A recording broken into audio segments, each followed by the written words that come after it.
Yoon Sang-ho had lived his entire life faithfully caring for patients.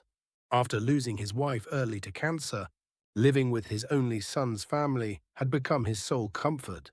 However, a careless remark from his granddaughter pierced his heart. Like a dagger. "Mom, when are we going to clear out Grandpa's room and turn it into a game room?" His daughter-in-law, Seo Ji-hyun, responded with a mocking tone. "We'll organize it soon. It's not needed anyway." Sang-ho felt an even deeper sense of betrayal, seeing his son and homeowner, Yoon Jae-min, standing nearby without saying a word. Today, too, Sang-ho woke at 5 in the morning. Before getting out of bed, he briefly gazed at the ceiling and exhaled deeply. It was a habit he had cultivated over 40 years of running. A traditional Korean medicine clinic, a time to quietly accept the beginning of the day and organize his thoughts. But this morning was different. The words he had heard the night before were lodged like sharp thorns in a corner of his chest. "When are we going to clear out Grandpa's room and turn it into a game room?" It had been his 14-year-old granddaughter, Yoon Seo-yeon's words, honest and direct as befitted a child, but that thoughtless remark had completely shaken Sang-ho's sense of existence. What hurt even more was daughter-in-law Ji-hyun's reaction. "We'll organize it soon. It's not needed anyway. Not needed." Those words echoed in Sang-ho's mind. Having lived 72 years, spending over 40 years, treating and caring for patients in what he believed was a meaningful life, it was difficult to accept the reality that he had now become an unnecessary existence. Sang-ho slowly raised himself up. The creaking sounds from various joints seemed unusually loud. At some point, his body had stopped following his will. In the past, he would have gone for a dawn walk, breathing fresh air to start his day. But now his knees and back were troublesome, confining him to circling only within the house. Standing before the wash basin and looking in the mirror, his white-haired reflection felt strange. When had he aged so much? Though 5 years had passed since his wife Soon-hee left this world, he still seemed to hear her voice calling from beside him, "Honey, wash your face and have breakfast." When Soon-hee was battling cancer, Sang-ho had devoted all his knowledge as a traditional Korean medicine doctor to try to save her. But ultimately he was helpless. The powerlessness of being unable to save the person he loved most, despite having spent his life treating others, still tormented him. After Soon-hee's passing, Sang-ho had closed his clinic and moved into his son Jae-min's house. He wanted to ease his loneliness, and Jae-min had willingly accepted him. The first few months were fine. Living with Jae-min, Ji-hyun, and Seo-yeon, who was 9 at the time, was new, and he was happy to feel the warmth of family again. Seo-yeon especially adored her grandfather. When she returned from school, she would first run to Sang-ho and excitedly chatter about her day, and seeing such a granddaughter helped Sang-ho regain his vitality for life. But as time passed, the situation changed. Jae-min became busy with bank work, and Ji-hyun started spending less time at home, as she began her real estate brokerage business in earnest. Seo-yeon, too, as she entered middle school, spent more time with friends and began showing more interest in smartphones and computers than in her grandfather. Sang-ho increasingly felt like he was becoming invisible within the house. Even at the breakfast table, conversations mainly occurred among the 3 family members. Stories about Jae-min's promotion, Ji-hyun's real estate transaction successes, and Seo-yeon's school life and friends. When Sang-ho tried to join in, awkward silence would follow, and they would soon move on to other topics. In fact, Ji-hyun had considered her father-in-law a thorn in her side since their marriage. She viewed him as an obstacle to getting the family wealth into her own hands. She brainwashed her son Yoon, Hanul, telling him, "Grandfather does nothing for you," and pressured Jae-min by saying, "If father gets dementia, your life will be over." The neighbors and relatives also sided with Ji-hyun. She had cunningly spread rumors, creating the image that Sang-ho is a difficult and problematic old man. Sang-ho became increasingly isolated even in his neighborhood. Ji-hyun's scheme began from the very first day of marriage. When they came out of their newlywed home to pay respects to the main house, she carefully observed every corner of the house. The calligraphy works hanging in the living room, the old wardrobe in the master bedroom, even the stone ornaments in one corner of the yard. Everything was converted to money and inputted into her mind, especially when she saw the celadon vase that Sang-ho treasured. Ji-hyun smiled inwardly. She calculated that item alone would be worth tens of millions of won. Father, you have so many wonderful things. Ji-hyun outwardly played the role of a respectful daughter-in-law. Sang-ho was pleased with such a daughter-in-law. These are things that have been passed down through our family for generations. Someday they'll all belong to Jae-min. At that very moment, flames of greed ignited in Ji-hyun's eyes. But as long as Sang-ho was alive, all those things were merely pie in the sky, beyond her reach. Ji-hyun first targeted Jae-min. After the sweet honeymoon period passed, she gradually began planting seeds of doubt in her husband's mind. Honey, does father really think of us as his son? When Jae-min looked puzzled, Ji-hyun began citing specific examples. Even when we got married, we prepared all the wedding preparations ourselves. We used our own money for the newlywed home deposit too. In fact, Sang-ho had deliberately not helped to encourage the young couple's independence. But Ji-hyun interpreted this as indifference and instilled this view in Jae-min. If father gets dementia, your life will be over. This was the threat card Ji-hyun used most frequently. Whenever Jae-min worried about his father and tried to check on him frequently or visit home, Ji-hyun would use this phrase to hold her husband back. Do you know how much it costs to care for a dementia patient these days? They say it costs hundreds of thousands of won per month.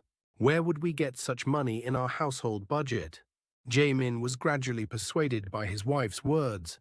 His anxiety about the future grew larger than his concern for his father. Ji-hyun's most calculated strategy was using her son, Yoon Han-yul. The child was innocent and accepted adults' words as truth. Han-yul, has grandfather ever given you pocket money? No, Mom. Has grandfather ever played with you? Not that either. See, grandfather does nothing for you. Only Mom and Dad love you. Ji-hyun repeated such conversations, planting indifference toward his grandfather in the child's heart. Whenever Sang-ho tried to approach his grandson, Han-yul would avoid him saying, Mom is calling me, or show a lukewarm reaction saying, grandfather is boring. One day, Sang-ho discovered that Jae-min had taken out a loan, using the house as collateral without his knowledge. He also found evidence that even his retirement savings had been secretly touched. However, the family instead treated him like a dementia patient and silenced him. Han-yul mocked him in front of friends, saying, we have one useless old man in our house, and Ji-hyun openly argued to send him to a nursing home. Even Jae-min silently nodded in agreement. To his family, Sang-ho's existence was no longer that of a father, but merely an unnecessary burden. That morning began like any other. Sang-ho woke at 5 o'clock, swept the yard, and watered the plants. It was a lifestyle habit he had maintained for over 50 years. But the moment he discovered an unexpected document in the mailbox, his day turned into a nightmare. It was a loan-related notice from the bank. A large loan amount using the house as collateral and overdue payment warnings caught Sang-ho's eyes. What is this? Sang-ho reread the document with trembling hands. It clearly stated that a loan had been taken using the house, registered under his name as collateral. But Sang-ho had no memory of taking such a loan. He hurried to the master bedroom and rummaged through the drawer. It was where he usually kept important documents. But the house registration certificate and seal certificate had disappeared. Jae-min, Sang-ho urgently called his son. There's some loan on the house. Do you know anything about this? From the other end of the phone came Jae-min's flustered voice. Oh, that's... Father, we had an urgent matter. I told you about it beforehand, don't you remember? What are you talking about? When did we have such a conversation? Father, you really don't remember? Last month we definitely. Jae-min's voice was filled with confidence. It sounded as if he had really gotten permission from Sang-ho beforehand. Sang-ho was confused. Had he really forgotten? Had his memory declined with age? But no matter how much he thought about it, he couldn't have forgotten such an important matter. Still, how could you do such an important thing without? Before Sang-ho could finish his sentence, Jaemin hung up. Father, let's talk about it in detail when I get home. I'm busy at the company right now. Beep, beep, beep. The call ended. Sang-ho stood dazed for a while. In the afternoon, Jaemin and Ji-hyun came home together. Sang-ho held out the document. He had received that morning and demanded an explanation. But Ji-hyun stepped forward first. Father, we definitely told you. Hanul's education costs are high, and Jaemin needs to expand his business. You said it was fine. Have you already forgotten? I never said such a thing. I clearly remember. Sang-ho's voice rose, but Ji-hyun gave Jaemin a meaningful look. Jaemin nodded and said, Father, we really told you.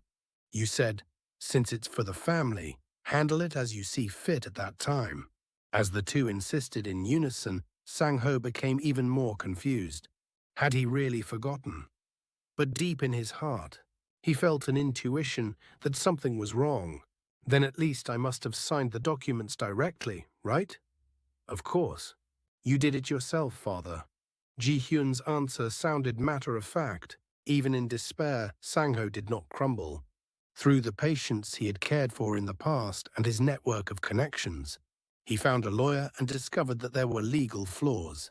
In the process of transferring ownership of his house, in other words, he was still in a position to claim rights to the house. He secretly gathered important documents and reorganized his assets without his son's family knowing. At the same time, he left a note on his granddaughter's desk. Grandfather is not finished yet. I hope someday you will understand these words. This was both a warning and the opening shot of his counterattack. One night, as the desperate days continued, Sang-ho suddenly recalled words his mother had spoken during her lifetime. Sang-ho, the most frightening person in the world, is someone who has nothing left to lose. You must never carelessly mess with such a person. His mother's voice seemed to ring vividly in his ears. In that moment, Sang-ho realized that he was now in exactly that state. He had already been abandoned by his family.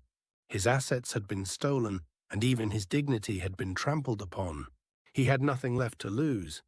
The next morning, Sang-ho woke earlier than usual and calmly shaved. For the first time in a long while, he took out a suit and carefully polished his shoes, looking at himself in the mirror. Sang-ho made a resolution. This is just the beginning.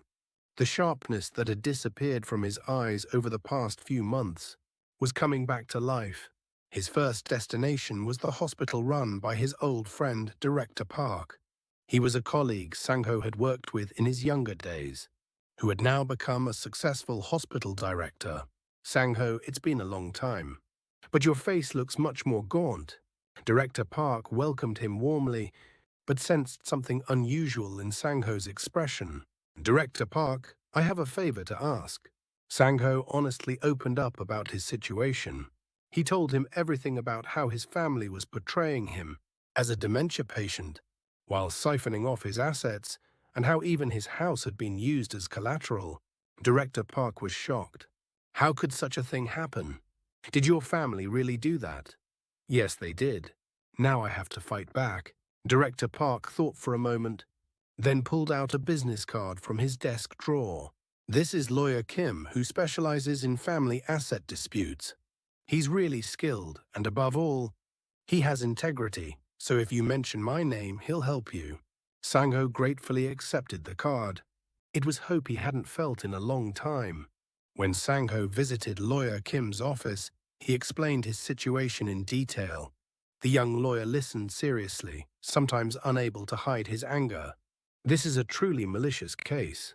I've seen this kind of thing several times, but nothing is more inhumane than exploiting the elderly in the name of family.